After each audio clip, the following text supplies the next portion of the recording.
knows firsthand the devastation bushfires can cause is Jann Gilbert. She's a marine ecologist living in the town of Mallacoota in Victoria's east. In the black summer of 2019-20, these are some of the scenes Jann and other residents of Mallacoota were confronted with. Dark red skies full of smoke and devastating walls of fire around their community. Jann was one of more than 100 households to lose their home in those fires. Since then, she has rebuilt and is now preparing for what could be another hot and dangerous summer. She joins me now. Thanks for your time.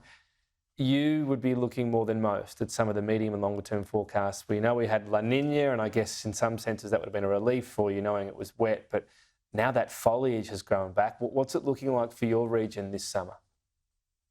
Well, it's not particularly great, Tom. But you know, you mentioned the La Nina and its ferocity, and we saw the impacts of that in the floods. And I was always convinced that if the La Nina was that strong, then the El Nino would come back just as fiercely, and it certainly seems to be doing that. So I'm concerned, basically.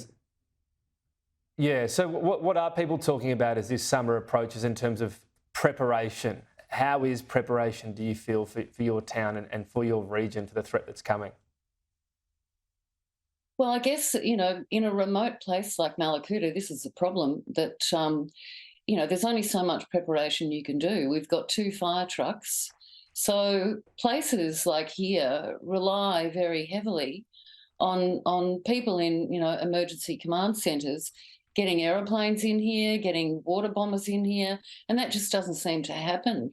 So there's only a certain amount that the community can do. And after that, you know, we need help. We're a town of 1,000 people, or a little over 1,000 people, and you know, 2/3 of the residents here are over 60.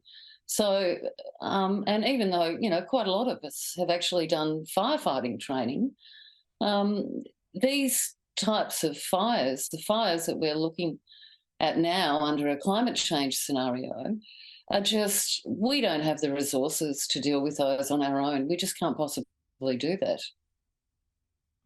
No. So, yeah, there's the size of it and the fact, for people that don't know it, Mallacoota and around were some of those dramatic images of people sheltering on the pier there. There's only one road in and out. So it's not a question of which way is the fire going, will go the other way. You're backed onto the water at that point. And people who actually did try and leave here before the fire hit us got trapped either in Eden or in Merimbula, or they got turned back. Or so it is, you know, it's fairly problematic in areas like this where you have only got one road in and one road out. I mean, we saw with the evacuation after the fires, they had to bring the chills in. They had to get people out of here by sea. So I think preparation... It was pretty dramatic. Yeah, and preparation before an event happens, you know, action, real action on trying to get ahead of the fire front, slow it down, do anything that's possible is preferable to, you know, the amount of money and resources that must have gone in to actually evacuating people out of here. Let's do something in preparation. What's missing in that preparation, in your view? I know that from the macro sense, it's been reported there's no helicopter that can water bomb overnight. So that's one aspect seemingly that's missing, that it's getting repairs. What else are things you feel have not been done? Well, look, I think we had some interesting meetings in Canberra a couple of weeks ago. And one of those was with the Minister for Emergency Services Senior Advisor. And, you know, there's a person who's sort of right on the ball. She's a volunteer firefighter. She also knows that in areas like here, we need small planes. We need lots of them, small planes, lots of them. And, you know, bringing in a huge water tanker bomber is not going to really help us.